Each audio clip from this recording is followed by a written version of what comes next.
Next now பார்க்குற topic வந்து ecological pyramids. Graphical representation of the trophic structure and function at successive trophic level of an ecosystem is called ecological pyramids. Ecological pyramids அப்படின்னா சூழ்நிலையல் பிரமிடுகள்னு சொல்லுவாங்க. The graphical representation of the trophic structure and function at successive trophic level of an ecosystem is called ecological pyramids. அதாவது ஒரு சூழல் மண்டலத்தில் அடுத்தடுத்த ஊட்டமண்டலங்களுடைய structure and function அதனுடைய அமைப்பு மற்றும் செயல்பாடுகளை வந்து குறிக்கக்கூடிய ஒரு திட்ட வரைபடங்கள் சூழியல் பிரமிடுகள்னு சொல்கிறாங்க. The concept ecological pyramid was introduced by Charles Eldon 1927. They are also called as Eldonian pyramids. அதாவது இது கருத்தை வந்து முதல் சொன்னது யாருன்னா சார்லஸ் எல்டன் சொல்கிற சயின்டிஸ்ட் 1927 சொல்லியிருக்காரு, அறிமுகப்படுத்தப்பட்டார். இவரால் என்ன செய்து இந்த கருத்தை சொல்லியிருக்காரு. இதனால் இவர் பேர்லேயே என்ன செய்யுது இந்த பிரமிட் அழைக்கப்படுகிறது, அதாவது எல்டோனியன் பிரமிட் என்று அழைக்கப்படுகிறதுன்னு சொல்கிறாங்க. There are 3 types: pyramid of number, pyramid of biomass, pyramid of energy. Pyramid of number அப்படின்னா எண்ணிக்கை பிரமிட் சொல்கிறது. பிரமிட் ஆஃப் பயோமாஸ் அப்படின்னா உயிர் திரள் பிரமிட் சொல்கிறது. பிரமிட் ஆஃப் எனர்ஜி அப்படின்னு பார்த்தீங்கன்னா ஆற்றல் பிரமிட் சொல்கிறது. இந்த மாதிரி 3 டைப்ஸ் இருக்குது. Pyramid of number first one. A graphical representation of the number of organisms present at each successive trophic level in an ecosystem is called pyramid of number. pyramid of number ஏற்கனவே சொல்லியிருக்கோம். எண்ணிக்கை pyramid சொல்கிறது. A graphical representation of the number of organisms present at each successive trophic level in an ecosystem is called pyramid of number. ஒரு சூழல் மண்டலத்தின் அடுத்தடுத்த ஊட்டமண்டலங்களுடைய காணப்படக்கூடிய உயிரினங்களுடைய எண்ணிக்கையை குறிக்கக்கூடிய திட்ட வரைபடம் தான் இது எண்ணிக்கை பிரமிட் அப்படின்னு சொல்கிறாங்க. There are 3 types, 3 different shape of pyramid: upright, spindle, inverted. இதில் என்ன அப்படின்னு பார்த்தீங்கன்னா 3 தான் இருக்குது. ஒன்று அப்ரைட்டாக நேரானதாக இருக்கும், அப்புறம் ஸ்பிண்டில்லாம் கதிரலையாக இருக்கும், இன்வெர்டர்னால் தலைகளாக இருக்கும். தலைகள் பிரமிட் சொல்லி 3 வகைகளாக இருக்குன்னு சொல்கிறாங்க. There is a gradual decrease in the number of organisms in each trophic level from producers to primary consumer and then secondary consumers, finally to tertiary consumer. Therefore, pyramid of number is grassland and pond ecosystems are always upright. அதாவது என்ன சொல்கிறாங்க அப்படின்னு பார்த்தீங்கன்னா உற்பத்தியாளர்லேருந்து தொடங்கி என்ன அப்படின்னு பார்த்தீங்கன்னா முதல்நிலை நுகர்வோர்கள், அதுக்கப்புறம் பார்த்தீங்கன்னா 2ஆம் நிலை நுகர்வோர்கள், அதுக்கப்புறம் பார்த்தீங்க அப்படின்னா இறுதியாக 3ஆம் நிலை நுகர்வோர்கள் என்று ஒவ்வொரு ஊட்ட மட்டத்திலும் உயிரினங்களுடைய எண்ணிக்கை குறைந்து கொண்டே வரும் சொல்கிறாங்க. இதில் புல்வெளின்னு சொல்லக்கூடிய அந்த கிராஸ்னல் ஈக்கோசிஸ்டம், பாண்ட் ஈக்கோசிஸ்டம் சொல்லக்கூடிய குளச்சூழல் மண்டலம் ஆகியவற்றில் பார்த்தீங்கன்னா பிரமிடுகள் எப்போது எப்படி இருக்குமா நேரானதாக இருக்கும் அப்படின்னு சொல்கிறாங்க. In forest ecosystem the pyramid of number is somewhat different in shape. It is because the base T1 of the pyramid occupies large sized trees, producers which are less in number. Herbivorous T2, fruit eating plants, elephant, deer occupying second tropical level are more in number than the producers. In final tropical level T4, tertiary consumer lion are lesser in number than secondary consumers. Fox snake. Therefore, the pyramid of number in forest ecosystem looks spindle shaped. இதில் என்ன கொடுத்துருக்காங்க அப்படின்னு பார்த்தீங்கன்னா ஒரு வன சூழல் மண்டல எண்ணிக்கை எடுத்துட்டோம்னா எப்போதுமே சற்று என்ன செய்யும் வேறுபட்ட வடிவத்தை கொண்டிருக்கிறதுன்னு சொல்கிறாங்க. இதில் அடிப்பகுதி பார்த்தீங்க அப்படின்னா குறைவான எண்ணிக்கையுடைய ஒரு விஷயம் ஒரு பெரிய மரம் ஒன்று கொண்டுள்ளதுன்னு சொல்கிறாங்க. 2வது ஊட்டமட்டத்தில் இடம்பெற்றுள்ள தாவர உண்ணி, அதாவது ஹெர்பிவோரஸ் பார்த்தீங்கன்னா பழத்தை உண்ணக்கூடிய பறவைகள், யானை, மானெல்லாம் செய்யணும்னா உற்பத்தியாளரை விட அதிக எண்ணிக்கை கொண்டுள்ளதுன்னு சொல்கிறாங்க. இறுதி மட்டத்தில் உள்ள 3ஆம் நிலை நுகர்வோர்கள் வந்து சிங்கம் சொல்கிறாங்க. இந்த 3ஆம் நிலை மட்டத்தில் உள்ள அந்த சிங்கம் உள்ள பார்த்தீங்கன்னா 2ஆம் நிலை நுகர்வோர்களை விட நிச்சயம் குறைவான எண்ணிக்கையை கொண்டுள்ளது. எனவே இந்த வனச்சுழல்களுடைய எண்ணிக்கை என்ன கதிரலை வடிவத்தில் இருக்கும் அப்படின்னு சொல்கிறாங்க. இப்போ பார்த்தீங்கன்னா ஒரு டயக்ராம் கொடுத்துருக்காங்க பாருங்க. இதில் பார்த்தீங்கன்னா தெரியும் லார்ஜ் ட்ரீ ஒன்று இருக்குது, இது வந்து கம்மியாக இருக்குது. இதுக்கு அடுத்து இருக்கக்கூடிய பார்த்திக்கக்கூடிய உயிரினங்கள் எண்ணிக்கை கூட இருக்குது. அதுக்கடுத்து டாப்பில் இருக்கக்கூடிய டெர்சரி கன்சியூமர் எடுத்துக்கிட்டோம்னா இந்த எண்ணிக்கை கூட இருக்குது. இந்த மாதிரி இதோடைய ஷேப் வந்து மாறுபடுது. மாறுபட்டு ஷேப் பார்த்தீங்கன்னா ஸ்பிண்டில் ஷேப்பில் இருக்கும். ஃபாரஸ்ட் ஈக்கோசிஸ்டம் வந்து பார்த்தீங்கன்னா பிரமிட் ஆஃப் நம்பரில் ஸ்பிண்டில் ஷேப்பில் இருக்கும் அப்படிங்கிறத பற்றி கொடுத்துருக்குறாங்க. நெக்ஸ்ட்டு பார்த்தீங்க அப்படின்னா pyramid of number in a pyramid of number in parasite ecosystem is always inverted because starts with single tree. Therefore, there is a gradual increase in the number of organisms in successive tropical level from producer to tertiary consumers. கொடுத்துருக்காங்க. இதில் பார்த்தீங்கன்னா ஒரு large trees ஒரு tree இருக்குது. அதுக்கு அடுத்து பார்த்தீங்கன்னா கொஞ்சம் கூடி இருக்குது. அதுக்கு அடுத்த ஒன்று பார்த்தா கொஞ்சம் கூடி இருக்குது. அதுக்கு அடுத்த ஒன்று கூடி இருக்குது. இந்த மாதிரி இருக்கிறது இன்வெர்டட் பொசிஷனில் இருக்குது அப்படின்னு சொல்லி சொல்கிறாங்க. அதாவது என்ன கொடுத்துருக்காங்கன்னா gradual increase of number of organism success trophic level from producer to tertiary consumer.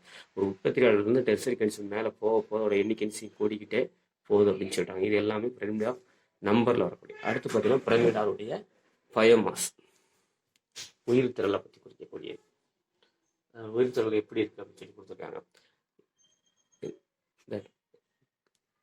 A graphical representation of the amount of organic material or biomass present at each successive tropical level in an ecosystem is called pyramid of biomass.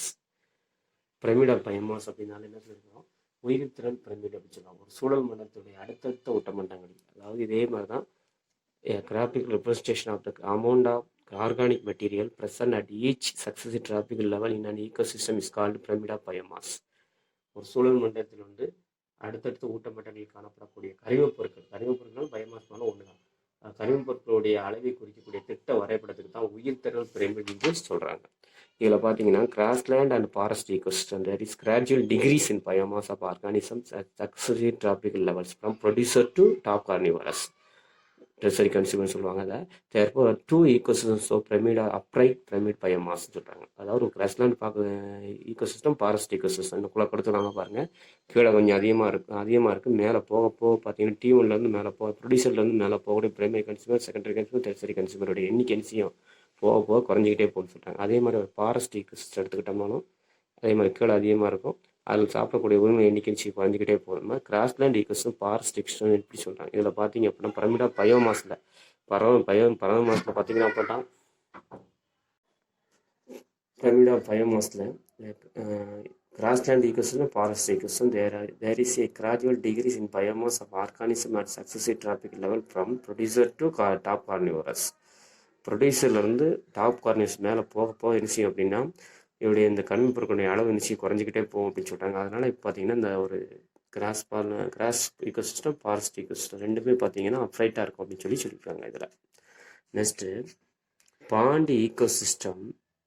The bottom of pyramids occupied by the producers, which is comprised very small organisms possessing the least biomass, and so value gradually increase towards the tip of the pyramid.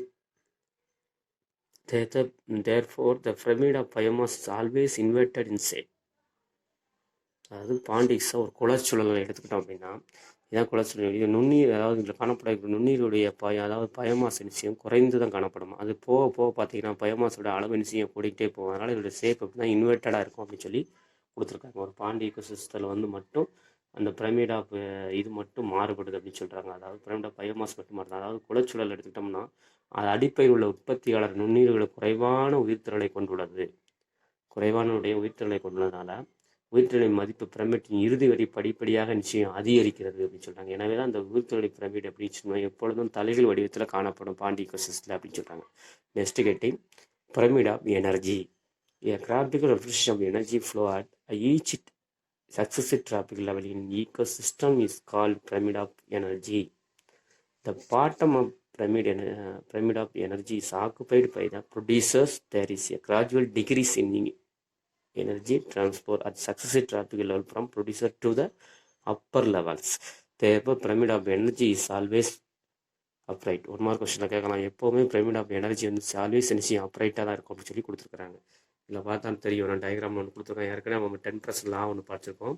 அதாவது pyramid of energyனா ஒரு சூழல் மண்டலத்தில் ஒவ்வொரு அடுத்தடுத்த ஊட்டமண்டலங்களையும் இதில் வந்து இன்னொரு ஊட்டமண்டலம், இப்போ இது வந்து இப்போ ப்ரொடியூசர்ஸ், இதில் வந்து இன்னொரு ஊட்டமண்டலம், அதுக்கு போயிட்டே இருக்கும்போது பார்த்தீங்க அப்படின்னா ஒரு சூழல் மண்டலத்தில் ஒவ்வொரு அடுத்தடுத்த ஊட்டமண்டலங்களுடைய ஆற்றல் ஓட்டத்தை குறிக்கக்கூடிய திட்ட வரைபடத்தை தான் ஆற்றல் பிரமிட் என்று சொல்லுவாங்களாம். இந்த ஆற்றல் பிரமிடில் பார்த்தீங்கன்னா அடிப்பகுதி, இந்த அடுக்கில் தான் அடிப்பகுதி. இந்த ஆற்றலுடைய அடிப்பகுதியிலிருந்து உற்பத்தியாளர்லேருந்து தொடங்கி இறுதி வரை உள்ள அந்த அடுத்தடுத்த ஊட்டமண்டலங்களுடைய ஆற்றல் கடத்தலானது எப்படி சும்மா படிப்படியாக குறையும் சொல்கிறாங்க. படிப்படியாக குறைகிறது. எனவே தான் ஆற்றல் பிரமிடு எப்படி இருக்குமா, எப்பொழுதும் நேரானதாக இருக்கும் அப்படின்னு சொல்லி கொடுத்துருக்காங்க. அதான் என்ன கொடுத்துருக்காங்க பாருங்கள். A graphical representation of energy flow, எனர்ஜினா ஆற்றல் ஓட்டம் சொல்கிறேன். At each successive tropical level in ஈக்கோ சிஸ்டம் is called pyramid of energy. ஒரு சூழல் மண்டலத்தில் ஒவ்வொரு அடுத்தடுத்த ஊட்டமண்டலங்களுடைய ஆற்றல் ஓட்டத்தை குறிக்கக்கூடிய திட்ட வரைபடம் தான் ஆற்றல் பிரமிட் அப்படி சொல்கிறாங்க.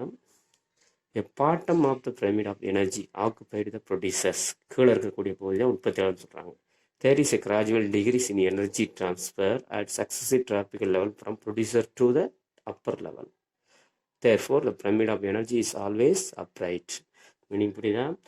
அதாவது என்ன சொல்கிறாங்க அப்படின்னா, ஆற்றல் பிரமிடினுடைய அடிப்பகுதியில் உள்ள உற்பத்தியாளர் முதல் இறுதி மட்டம் வரை உள்ள அந்த அடுத்தடுத்த ஊட்டமட்டனுடைய ஆற்றல் கடத்தல் படிப்படியாக நிச்சயம் குறையதுனால ஆற்றல் பிரமிடு எப்போ எப்படி இருக்குமா, ஆல்வேஸ் அப்ரைட்டாக இருக்கும் அப்படின்னு சொல்லி கொடுத்துருக்குறாங்க. எப்போவுமே நல்லா புரிஞ்சுக்கோ. அந்த 3 ஹெட்டிங்கும் நல்லா ரொம்ப முக்கியமானது. டயக்ராம் வச்சு நல்லா பார்த்துக்கோ. அதை வச்சு எக்ஸ்பிளைன் பண்ணுற அளவுக்கு இருந்தாலே ஓரளவுக்கு நம்ம இந்த கொஸ்டினை எழுதிடலாம். டயக்ராம் கொடுத்து கூட என்னன்னு கூட கேட்கலாம். Pyramid of biomass, pyramid of energy, pyramid of number, இந்த 3 ஹெட்டிங் ஞாபகம் வச்சுக்கணும். அதில் பாண்டு, ஃபாரஸ்ட்டு, பேரசைட்டு இது எல்லாத்துலேயும் எப்படி வந்து அதனுடைய ஈகோசிஸ்டம் இருக்குது அப்படிங்கிறத கொஞ்சம் பார்த்துக்கோங்க. That's all, students.